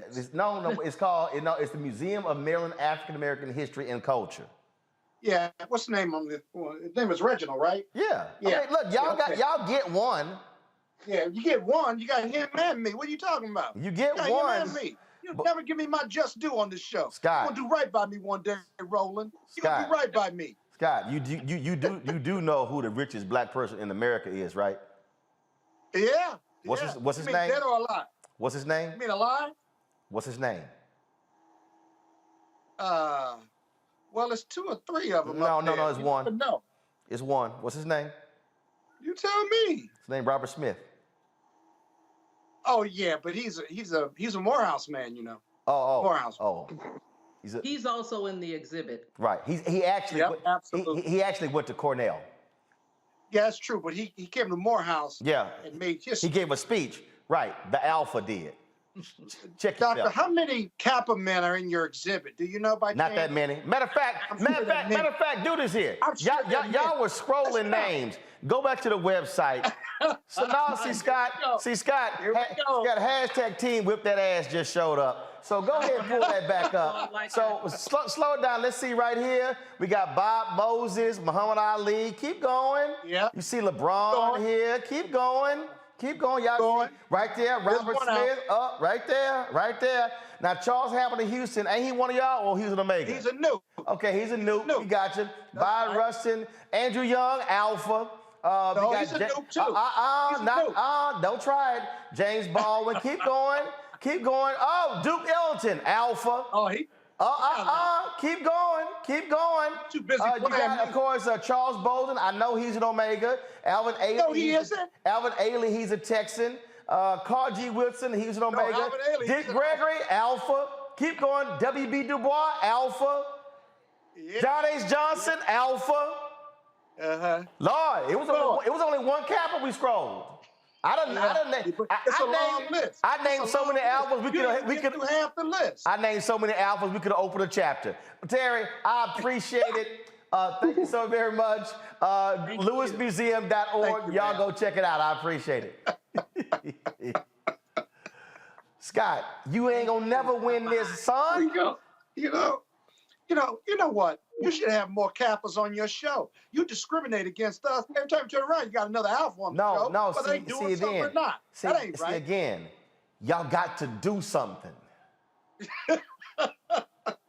We don't have folk on the show who don't do nothing. Your lawyer, I answer the phone at 10 or 11 o'clock at night, and I'm doing something. Yeah, right. Yeah, right. Yeah, I didn't even get a thank you. That's cool, though. No problem. No problem. Really?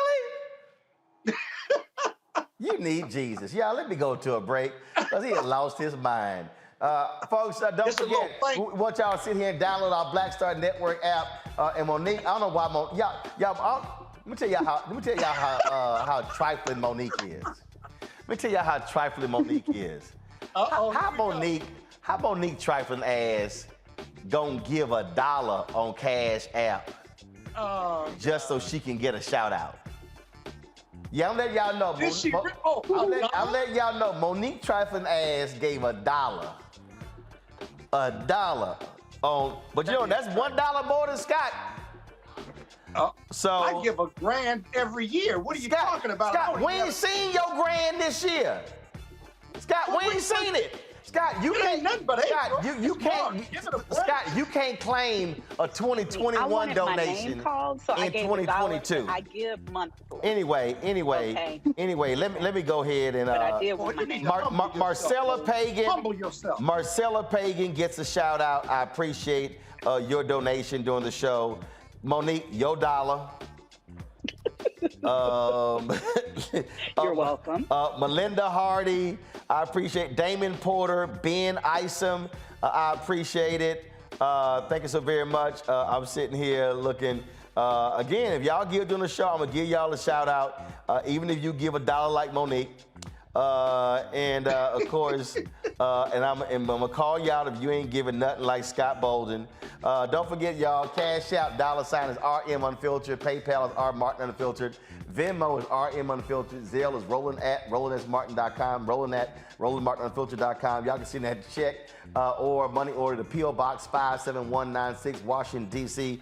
20037. YouTube, y'all gotta come on, man. It's almost 2,000 of y'all on here. Why are we sitting there at 791 likes? Just go ahead and hit 1,000. I shouldn't have to ask y'all to be sitting here hitting that doggone like button. Facebook, hit that share button as well. Y'all watch on the Black Star Network app. Put your comments up as well. And so we appreciate that. We got to go to a break. We'll be right back. I'm Deborah Owens. On the next Get Wealthy, meet Dr. Stacey McCoy, whose American dream became a nightmare because of student loan debt. Whether you're paying $300 a month or eventually I got up to $1,700 a month. Wait a minute. Hold that for just a minute. You were paying $1,700 a month on your student No, I loan. said I'm gonna go. Yes, and I know other people who are paying more than that. Learn the one piece of advice that made all of it go away. Right here on Get Wealthy on Black Star Network. We're all impacted by the culture, whether we know it or not. From politics to music. That's right. and Hit the damn like entertainment, button. It's a huge part of our lives, and we're going to talk about it every day right here on The Culture with me, Faraji Muhammad, only on the Black Star Network.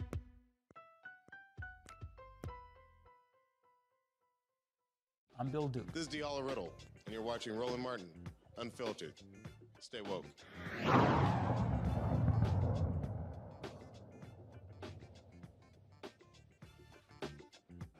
Man, y'all lucky when I'm getting cussed out during the break so everybody can hear me hot bite. All right. National Football League pledges to increase diversity in leadership positions. This bullshit.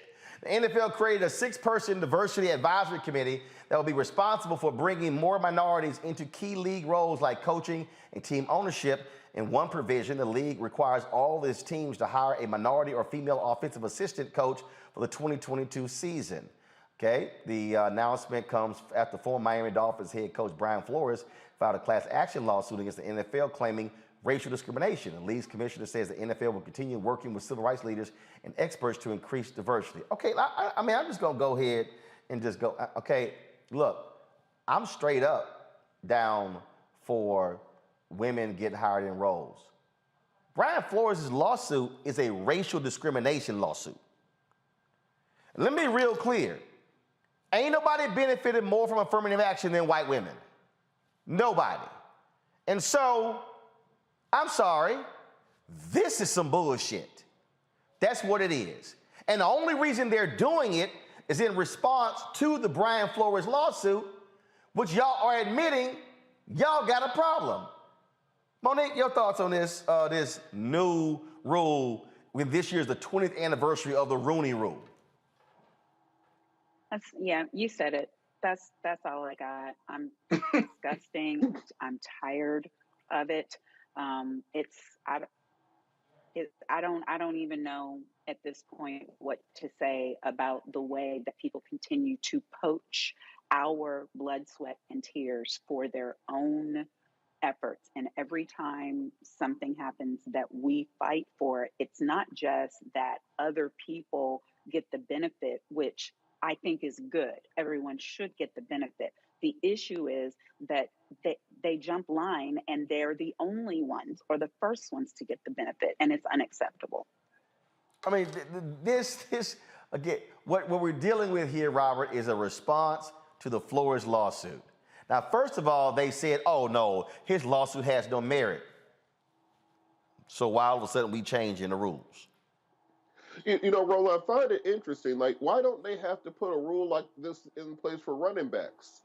They never have to say you have to have a black running back, or you have to have a black wide receiver, or you have to have a black cornerback or kick returner, because you just go off of their merit. You know that they're the best at the position, so they get the job. So by them putting this rule in place, they are literally admitting to the fact that their institution is so racist to the core that you have to, they tried the carrot approach, saying, well, if you hire black coaches, we'll give you extra draft picks or something like that. They tried the stick approach. Well, if you don't hire black people, we'll fine you, we'll take away draft picks, we'll drop your draft position. Now they're saying, just have a black person around every once in a while, and they are still claiming this is reverse racism on conservative news outlets. So by putting this provision in there saying a woman or a minority, guess what's going to happen? Bill Belichick can make his daughter-in-law offensive running backs coach or something, and you'll satisfy this new rule. So you're still going to keep the same system of nepotism in there. You're not going to do anything to actually have a merit-based system where African Americans who make up 80% of the league almost are getting promoted at a proportional rate. And you can keep the good old boy system going the same way they always had. This just shows how entrenched this racism is in the National Football League. And I keep seeing these other leagues pop up. The USFL is back. The XFL is back.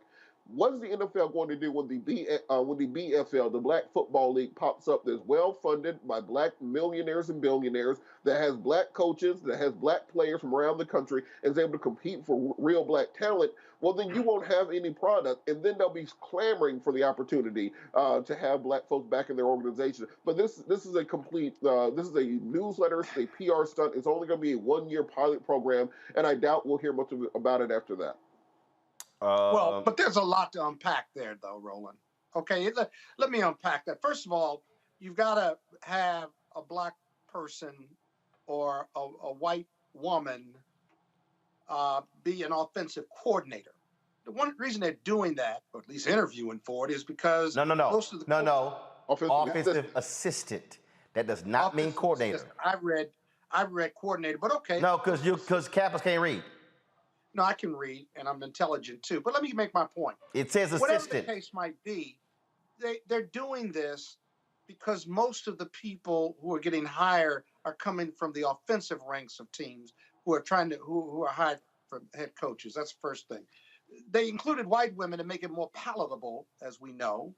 And I'll be honest with you, when you've got an antitrust exemption and you can't tell billion-dollar owners who to hire, you can only tell them that you cannot restrict your hiring as a basis of color or race or some protected class. What would you have them do? Like, I understand our angst, my angst, your angst, our collective angst, right? What would you have them do that they're not doing now? Hire damn black coaches. Stop hold up and make it transparent. Stop sitting here changing the damn rules because we want hot offensive minds. Okay, so explain to me. No. Explain to me how the hell. Explain to me. Hold on, wait. Explain to me how the hell Eric Bieniemy, not a head coach. Then what they do is, so we need you to be able to call the plays. Oh, really? The new head coach in Minnesota, he didn't call the plays. Dan Campbell, the head coach in Detroit, was a tight end coach for the New Orleans Saints. His ass wasn't even offensive coordinator. And then, wait a minute, we're looking for the hot assistants. The Rams? Didn't the Rams win a Super Bowl? Yeah. One of the reasons the Rams won a Super Bowl was because they defense, right? Yeah. What's your point? Raheem Morris is a defensive coordinator for the Rams. Did he get he's been a head coach. Hold up, no, wait. He been a head coach. Adam Gase's ass was a head coach in Miami, failed, and became a head coach with the New York Jets. They recycled these white boys as head coaches. Well, because they're white. That's the privilege of And that's white. why. So you asked the damn question, what we asking for? I just told you. Because you can't tell an employer that hired this black person. You damn right we can. Tell them that, and if they don't, you're going to penalize them. You damn right. Tough issue. You damn right. I'm not letting them off the hook. No. What I'm saying is there's got to be a plausible way to do this that makes sense. Yeah, hire them. If they don't want to hire black people, what are you going to do? Throw them out the league? That'd be a good way to do it. Or they can't own a team. But white people aren't prepared to go all in on the race question because they don't understand it, because they've never been black, or they've never been discriminated against. And as a result, they can never be passionate or go all in the way you and I can, because we felt that sting of racism. We've lived with it culturally and historically. And so unless you're going to throw them out of the league or pay them less money or share less TV money with them about the race question, then it's going to always be on the terms of the white owner and the white coaches and the white GMs. You got to take that power away from them and force it, or you've got to try to allow them to figure that out. The problem is they're never going to figure it out if they don't look and sound and feel like us. How do we solve that? I understand what you're saying. Hey, but it's more complicated than that. No, Let's talk about the solution. No, it ain't complicated. And this is exactly what I said last week, Monique. and Maybe Eric Beverly no, doesn't interview well. I'm talking. I don't know. I don't want to hear that bullshit about interview well. Maybe Guess what? Guess what? Guess what? Joe Judge, and right. Anytime you hear that interview well stuff, that's the kind of crap they make up to keep us out of the room. And that's the nonsense. Does need to be articulate. And that's the nonsense. And hell, call the plays and communicate with players. You done? Monique, I'm bullshitting, honestly. Oh, right you are. Sure you are. Here, no, Look at Monique's face. No, sure you are. Because here's what I know. At the point that he said the word articulate, I knew he wasn't serious. Well, I'll tell you this here. Well, first of all, it's got to have good oral hygiene too. That's very important. Well, the reality is this here. What we're dealing with is we're dealing with owners, and the only way you do that, you hit them where their money is. And this is what I want to see. I want to see that black mayor of Buffalo. I want to see that I want to see those black city council members in Buffalo. I want to see black people in Buffalo protest the $850 million in the state of New York is about to give the Buffalo Bills to build a new stadium when the owner of the Bills is worth $7 billion. You want to know how to go after them? You slap some EEOC standards saying you cannot qualify for any local, state, or local, county, or state funds if you are not having open and fair EEOC policies. That's how you hit them, and then all of a sudden, let's see what happens. And then you or you pay them more or less based on their diversity number. No, you don't. No, hell no. First of all, I don't believe in taxpayer-funded stadiums for a bunch of rich-ass billionaire owners any damn way. Build your own damn stadium. Finance it your own. NFL. If you want to get diversity on your teams, then you either pay them more money or less money based on their diversity numbers. Scott, that's an utterly illogical logical statement. Do you know why? Why? Who owns the NFL? All the time. No. Managers who owns the NFL? Based on their diverse team. Who owns the NFL? The owners. Right. Billionaire owners. Roger Goodell is a well-compensated employee. Yes. So what's your point? He ain't got no power. They own that joint. You hit their pocketbook, that's what you do. I say what you do is various protest groups should be saying to all of the sponsors of the NFL, oh, if you have EEOC requirements in your company, you should not be doing business with any company that does not also match your EEOC requirements. Okay, you want to hit them? Oh, yeah, that's how you hit them. Okay, got one more? You go after the money. Got one more? There are lots of ways to go after the money. I just told you. There is. I just told you. But are they willing to do that? See, no. It's not. When you say they, the owner. No. It's not, Scott. It's not the owners. Scott, it's not the owners.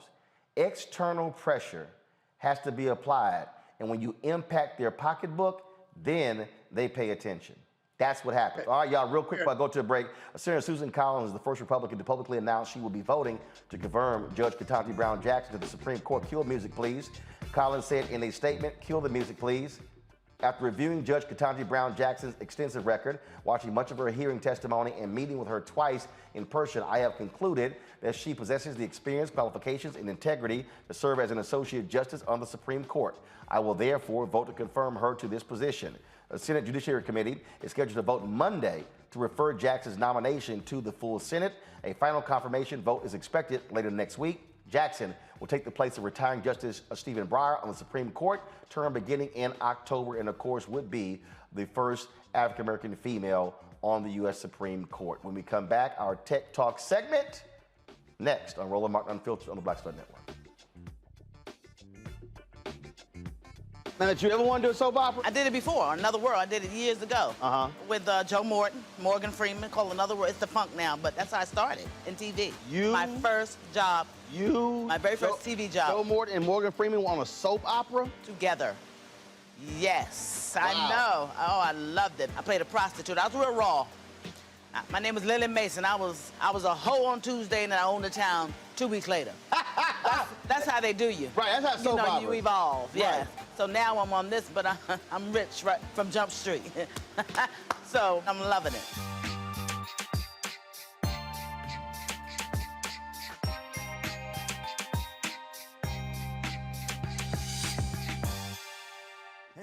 Bronco from Blackish. Everybody, this is your man Fred Hammond, and you're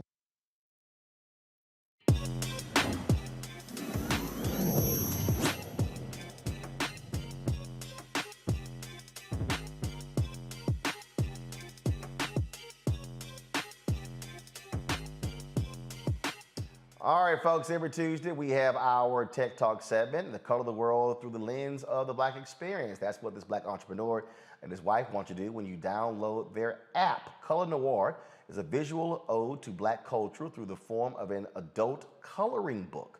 The co-founder says despite the increasing popularity of adult coloring books, there remains a considerable void for adult coloring books that encompass visuals representing the Black experience. Moyo Akema, co-creator of Color Noir, joins me now from New York City. How you doing? What's going on? Pleasure to be here. It's Moyo Okome. Moyo Akome. All right, I got the first part right. First of all, what the hell is an adult coloring book? All right, so I learned about it in probably about, I think the trend was like 2017, 2018. It's basically just a coloring book, but people started using them to relax and lay back. And I just noticed there was a trend. First, it was in the physical world, then it moved into the app store. These apps were doing really well, but they lacked melanin, like you know, just a lot of industries, a lot of products. So yeah, we decided to address that. But when did you first? I mean, first were you in? Did you have kids? Were you into coloring books? And then all of a sudden it became adult. Like I've never heard of adult coloring books. I got you. Yeah, so I didn't know about it. It's not something I did. The way I came to it was I've been involved in mobile apps since around 2011, and I'm always looking at the market, just researching what's new, what's going on. And I noticed these apps just popping up and getting millions of downloads and a lot of engagement, making a lot of money, getting really high ratings. So that's when I started to check it out and try to figure out why people were using them and what was going on. Wow. So how popular are these adult coloring books? Not as popular as they once were, but you know, I'd say the most popular ones are definitely used by millions of people each month and making millions of dollars. Wow. Now, when you say they were not as popular as they once were, so what period when adult comic books were the bomb? What? So I think they probably peaked out. Man, it was definitely a few years ago. It was definitely a few years ago. So are they physical? So are they physical, or are people using the pencils and things along those lines on their iPads and their phones? Yeah, there are both. Oh, okay. So I believe they started as a physical product, just like a children's coloring book that you would know. And then somebody had the bright idea to bring it over to the app world, and they kind of blew up over there. So they're still there. People still use them every day. Like the one that we have, there are still thousands of people that use it every day. But, there's always a natural cycle with every kind of product where they just go up in popularity and maybe taper off over time. All right, then. Let's see. Questions for our panel. I would say probably out of the three of them, Scott probably has coloring books. So, Robert, I'll go to you first. All right, this is a novel idea, and it gets me thinking. Are you thinking about expanding this out? Because it seems to be a lot of imagery of, kind of strong and independent, fierce Black women. Are there other types of coloring books that you create? And, have you ever thought about expanding this out into the physical space?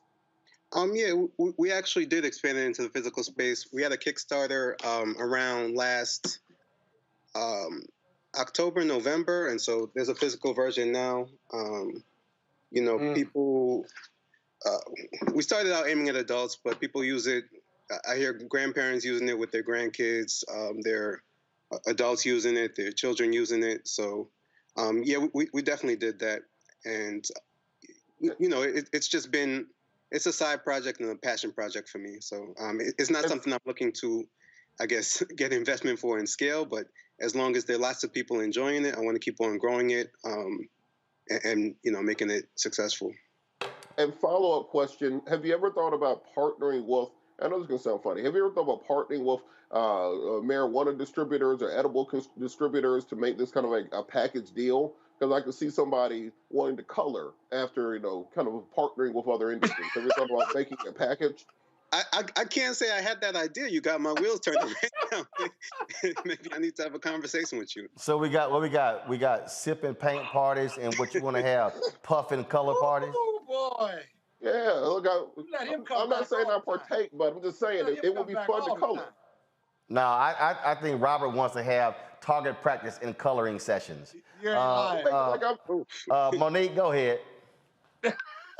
No, I think it's wonderful. My daughter is an artist, and one of the things that she constantly complains about is all of the different sets of pencils and even the oils that she has to order in order to be able to reflect the beautiful hues for Black folks' skin. And she has much better time of it doing it in the apps because there's so many beautiful colors at your disposal. So I can't wait to tell her about this. Oh, yeah, I appreciate that. Thank you. All right, I guess we'll go to Scott. All right, so let me ask this question. So do the coloring books have storylines? And if they do, how adult and mature do the storylines get vis-a-vis love and romance and having families and marriage and culture and Black Lives Matter, things of that are fairly sophisticated? Yeah, so ours, I'm not sure if there are others on the market that do have storylines. Ours doesn't. It's strictly, we just update the content every couple of weeks, add new images, and then people color them, they post them online, and that's about it.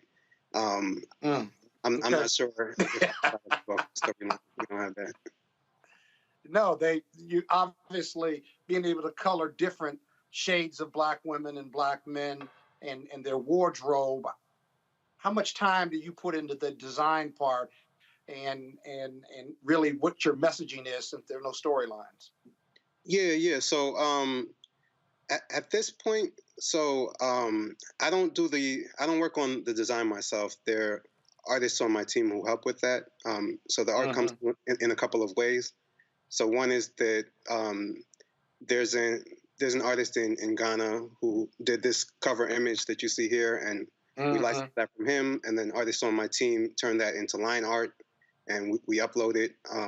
Then there are Black artists. We see their work maybe on Instagram, maybe on whatever platform, and we ask for their permission if they'd like to appear in the app to perhaps pick up some more interest in their art. So that's another way that the content and art comes through. And then in terms of the design for the actual app, yeah, that's something that we're always working to improve on. I have a developer on my team who, we definitely put time into it and just iterate on it every month to try to make it a little better. Just look at what people are saying in the comments, where the frustrations are, what people like, and just improve it that way. Yeah. Well, congratulations. If you're looking for partners in the future, let me know. Thank you. I appreciate that. Yeah, because he does lots of coloring, and I'm sure he may want y'all to do a Kappa coloring book. I think he's gonna make some money at it if he wants to. Nah, that'll be a money losing book right there. All right, Moyo, tell folks where they can get more information on your app, Color Noir, the website, all kind of information. Yeah. I guess the best place to go is appmagic.co/Color Noir, and you can get the app. That's on iOS or Google Play. The physical version I showed you, or we have a free printable version as well. So all of them are available at that link. And then we're on all the social platforms that you would expect. So, yeah. All right. We appreciate it. Thanks a lot. Yeah, thank you. All right. Good luck with it. All right, y'all. Real quick, story just came across. I'm just going to start cussing. So now the Academy released a statement stating that Will Smith was asked to leave the Oscars on Sunday and he refused. So, go ahead and scroll up. So now, of course, they're investigating him, looking at various things. And so the Board of Governors today initiated disciplinary proceedings against Mr. Smith for violations of the Academy standards of conduct, including inappropriate physical contact, abusive, blah, blah, blah, blah. He's going to get 15 days notice of a vote, as well as the opportunity to be heard in a written response. It says, quote, Mr. Smith was asked to lead the ceremony and refused. We also recognize we could have handled this situation differently. They've reached out to Will Smith for comment, have not heard back. Okay, so let me just go ahead and say this. Monique, this is some bullshit. What's today? What's today? What is today? Wednesday. Wednesday. Today, Wednesday. When was the Oscars? Sunday. Sunday. So you try and tell me Sunday night, Monday, Tuesday, nobody said we asked him to leave and he refused? They actually think we about to buy, it took y'all 48 damn hours to come up with this? So what? They were shocked and traumatized by what happened. If they could not tell the media what happened, I'm not buying this damn story. I'm not buying it at all. You being so all of Monday just go by, all of Tuesday, and all of a sudden on Wednesday, oh yeah, we asked him to leave on Sunday, but he refused. Y'all buying it? I don't know. Somebody might have. I don't. Well, I mean, they didn't have. It was poor crisis management. It was poor rapid response. They had not had any plan or contingency for this. So I can't say what did or did not occur. And to me, it's ancillary. It really is. It's not the point. This ain't nothing but, Scott, this ain't nothing but called cover your ass. CYA. Well, yeah, you're right about that. My commentary on this on social media has been, it was just a huge screw up by both sides. This is a little late too, by the way, this kind of storyline they're putting out, because whether you're prepared for an assault or not, Will Smith committed a crime on national TV. He assaulted and committed a battery, and it doesn't matter whether you got a contingency plan or not. He not only should have been asked to leave, he should have been escorted. The police should have left. There's no other forum in the world or in America where that would have occurred in any forum, and he would not have to leave the building and be forced to leave the building with security or the police. They're just hands down. Figure out what to do with the award later so somebody can accept it. Maybe you take the award. You have to be prepared for that. And that just did not occur.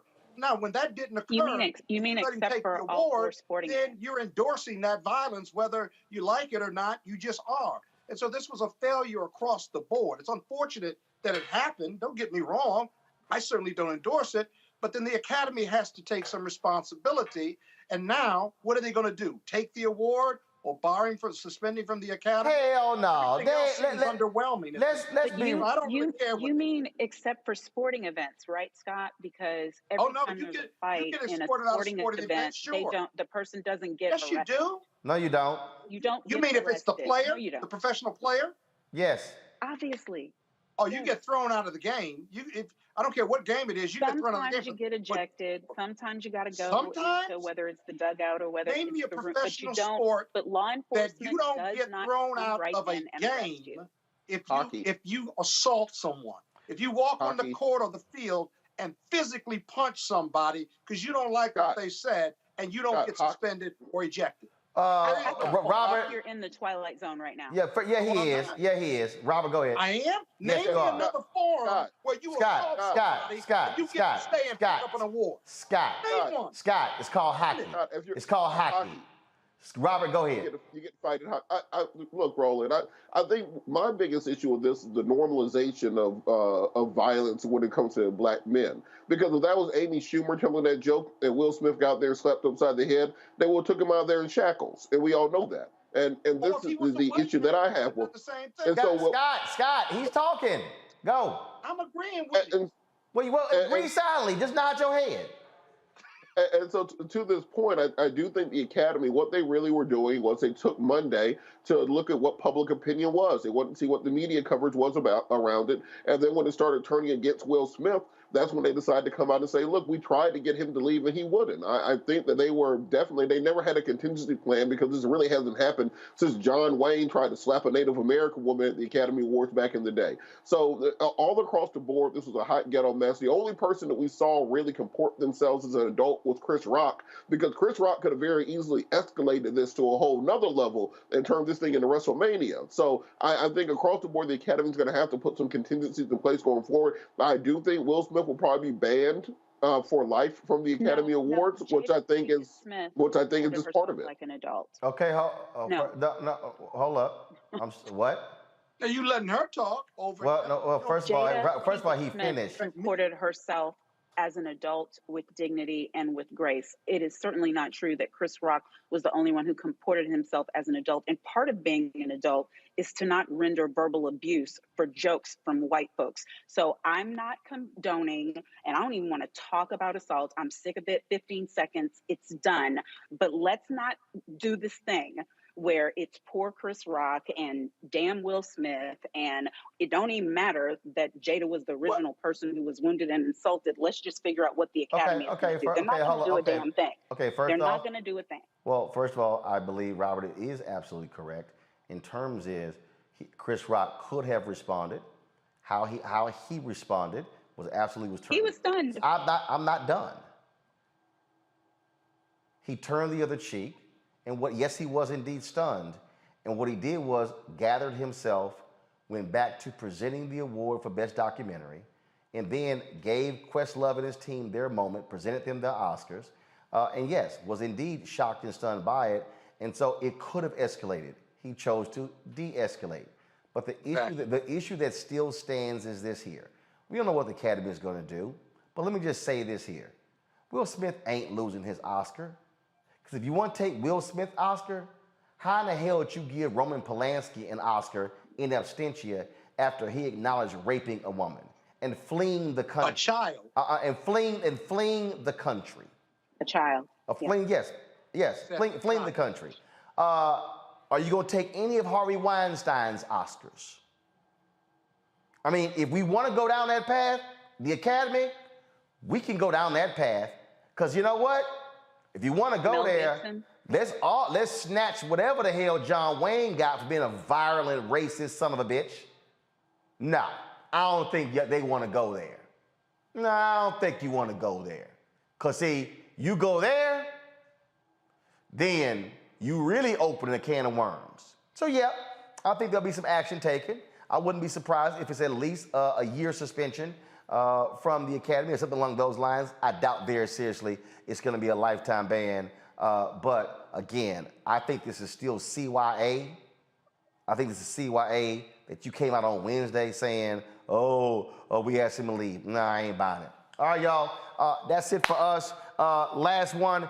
Shout out to my niece, Anna Bird, Anastasia. Today's her birthday. How old is your sister? She's 22. She wasn't 22 in that photo. She was like about 4 years old in that photo. And so I wasn't going to, her sister was like, show a recent one. Nope, I'm going to show that one. So what? I can. That's what I do. So as we were visiting Rainbow Push in Chicago, and so Anna Bird, 22 today. So Anna Bird, happy birthday, and I'll see you soon. Monique, Robert, Lil Kappa, we appreciate it. Thanks so very much. Y'all definitely go visit the Reginald Lewis Museum. Trust me, Alpha's gonna turn it out. Let's see if Scott brings any of his Kappas out. Hey, y'all, please download the Black Star Network app, all the platforms, Apple phone, Android phone, Apple TV, Android TV, Roku, Amazon Fire, Xbox One, Samsung Smart TV. Also, of course, you can support us, Bring the Funk Fan Club. Every dollar you give goes to support this show. And please do so. Of course, you can mail your money order, P.O. Box 57196, Washington, D.C. 20037. Cash App is $RM Unfiltered. PayPal's R Martin Unfiltered. Venmo is RM Unfiltered. Zelle is Roland@RolandSMartin.com. Roland@RolandMartinUnfiltered.com. That's it for us, folks. I'm going to see y'all tomorrow. Holla!